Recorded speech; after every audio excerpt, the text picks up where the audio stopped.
तो आरसीबी ने एक और गेम जीत के अपने झोली में जो है 4 पॉइंट्स अब कलेक्ट कर लिए हैं इस आईपीएल 2023 में। और अब वो है जो है जंप करके वो 7th पोजीशन पे पहुंच चुके हैं, जहां पे उनका थोड़ा नेट रन रेट कम है, इसके वजह से वो थोड़ा नीचे हैं। अदरवाइज उनके ऊपर जो भी टीमें हैं उनके कुछ सिमिलर ही पॉइंट्स है या 1-2 पॉइंट आगे पीछे हैं वो सारी टीम। तो यहाँ पे एक और अच्छा सीजन टर्न आउट कर सकता है आरसीबी के लिए। तो आज हम जो है उसी के बारे में बात करने वाले हैं। आज हम बात करने वाले हैं आरसीबी के बारे में इन पर्टिकुलर कि क्या है उनके वीकनेसेस, क्या है उनके स्ट्रॉन्ग पॉइंट, जो कि उनको पिछले 3 साल का सबसे सक्सेसफुल टीम बनाती है। 3 साल लगातार जो है आरसीबी क्वालिफाई किया जो प्लेऑफ्स के लिए, और इस बार भी कुछ वैसा ही देखने को मिल रहा है। तो चलिए उसके बारे में बात करते हैं बिना किसी देरी के। तो अगर हम बात करें आरसीबी के, पहले तो हम स्ट्रॉन्ग पॉइंट के बारे में बात करते हैं, क्या स्ट्रॉन्ग पॉइंट्स है। तो उसमें जो सबसे बड़ा स्ट्रॉन्ग पॉइंट यहाँ निकल के आ रहा है वो है उनके आइडियोलॉजी का।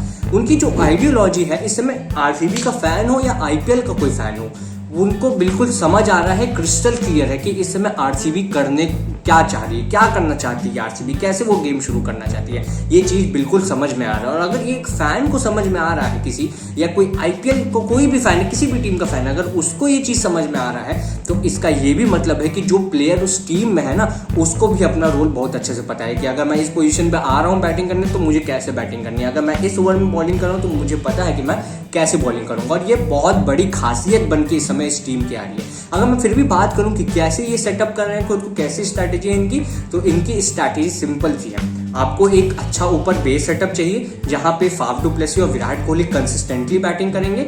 एक अच्छे सेटअप के बाद एक अच्छा फिनिश, और बॉलिंग में पहले की 6 ओवर में हमको कुछ कपल ऑफ विकेट चाहिए, जहां हम प्लेयर को पूरा बांध के रखेंगे अपनी फास्ट बॉलिंग से। और फिर बीच के ओवर में जो है आपके स्पिनर्स आएंगे, फिर हर्षल पटेल आएंगे, जो कि पूरी तरीके से अपोनेंट टीम को क्रश कर देंगे।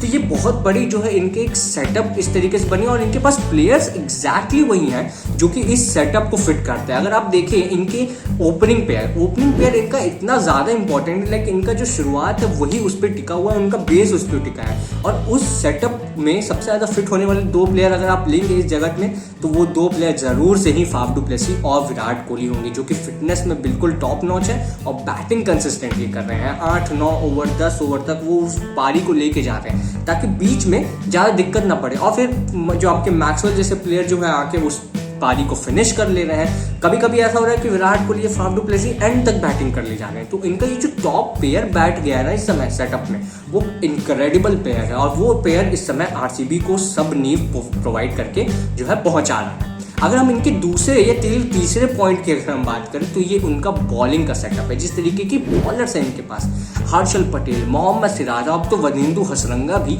इस टीम का पार्ट बन चुके हैं। ये 3 प्लेयर ऐसे हैं जो कि उस जो अपोनेंट टीम है ना, उसको पूरी तरीके से सफोकेट करना चाहते हैं। इन तीनों के पास ही विकेट टेकिंग एबिलिटी है, डेथ में बॉलिंग करने की एबिलिटी है। जी हाँ, वनिंदु हसरंगा भी क्रूशियल ओवर डाल सकते हैं आखिरी के 4 ओवर में। तो ये तीनों बॉलर का जो कॉम्बिनेशन है ना आरसीबी के पास, ये इनको बहुत ज़्यादा मजबूती प्रोवाइड करता है। और ये कोई भी क्लोज गेम को जो है अपने जो है किसी भी अपोनेंट के मुंह से जो है वो छीनना जानते हैं, और ये तीनों प्लेयर्स उसमें माहिर हैं। तो ये 3 बॉलर्स का सेटअप बहुत इनक्रेडिबल है, और इसको फाफ डू प्लेसी को बहुत अच्छे से इस्तेमाल करना होगा, जो कि अभी तक कुछ ना कुछ हद तक वो करते हुए आए हैं। तो ये बेसिक इनके 3 पॉइंट हैं, जो कि इनका जैसे सेटअप, इनकी ओपनिंग पेयर, इनकी बॉलिंग कॉम्बिनेशन, जो कि इस आरसीबी की टीम को बहुत स्ट्रॉन्ग बनाती है और एक बहुत अच्छा कंटेंडर बनाती है टॉप 4 की। लेकिन जैसे मैंने कहा, इनके पास कुछ वीक पॉइंट्स भी हैं जिनके ऊपर इनको थोड़ा फोकस करना पड़ेगा। तो चलिए अब उसके बारे में बात करते हैं। तो सबसे पहला जो इनका इस समय वीक पॉइंट निकल के आ रहा है ना,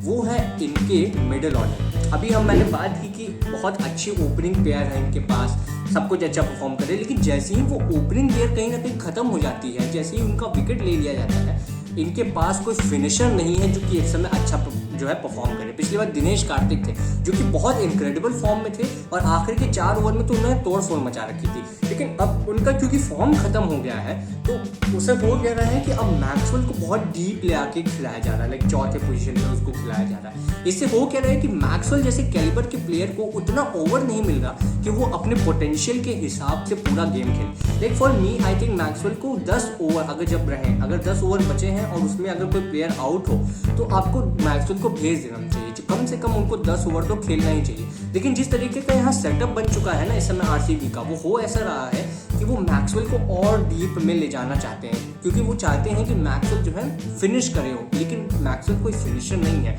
मतलब चाहे तो कुछ मैचेस में वो फिनिश जरूर कर सकते हैं, पर मैक्सवेल उस टाइप के प्लेयर नहीं है जिनको आपसे 20 बॉल दे और वो उसमें करके दिखाए। उनको थोड़ा और गेंद चाहिए, उनको और थोड़ी बल्लेबाजी चाहिए जहाँ पे उनका ट्रू पोटेंशियल देखा जा सके।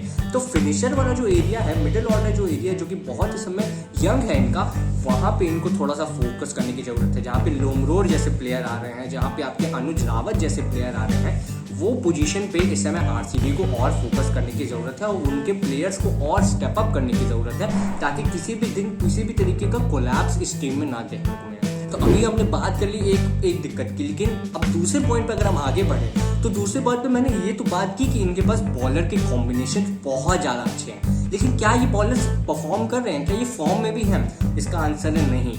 बहुत ज़्यादा फॉर्म इस बॉलिंग यूनिट ने अभी तक दिखाया नहीं है। प्रॉब्लम ये हुई है कि इन्होंने इतने रन कंसीड कर लिया है, पिछले 4 में से 2 मैचेस ऐसे हैं जहाँ पे इन्होंने 200 रन से भी ज़्यादा कंसीड किए। आप केकेआर वाला गेम देख लीजिए और आप एलएसजी वाला गेम देख लीजिए, जहाँ पे 217 रन भी इस टीम से डिफेंड नहीं हुए। तो अब इस बॉलिंग के पास पोटेंशियल तो बहुत है, लेकिन ये रन बहुत कंसीड कर रहे हैं, और जब ये रन इतने कंसीड कर ले रहे हैं तो इनकी बैटिंग के ऊपर प्रेशर आ जा रहा है। बैटिंग के ऊपर प्रेशर मतलब विराट कोहली और फाफ डू प्लेसी के ऊपर और रिलायबिलिटी, और वैसे तो वो काफ़ी रिलायबल प्लेयर है, पर वही बात है कि कहीं ना कहीं अगर वो एक दिन कोलैप्स हुआ और वो मान लीजिए कोई प्लेऑफ्स का गेम है, तो आपको आईपीएल के बाहर का रास्ता दिखा दिया जाता है। तो यहाँ पे बॉलिंग को भी स्टेप अप करने की थोड़ी कहीं ना कहीं ज़रूरत है, और कहीं नहीं कहीं इनकी जो मिडिल ऑर्डर है उनको अब परफॉर्म करने की ज़रूरत है, क्योंकि अब आईपीएल जो है और टेंस होने वाला है और इंटेंस होने वाला है, और वहाँ पे ऐसे प्लेयर्स की जो है अहमियत बढ़ जाती है, उनकी ज़रूरत बढ़ जाती है।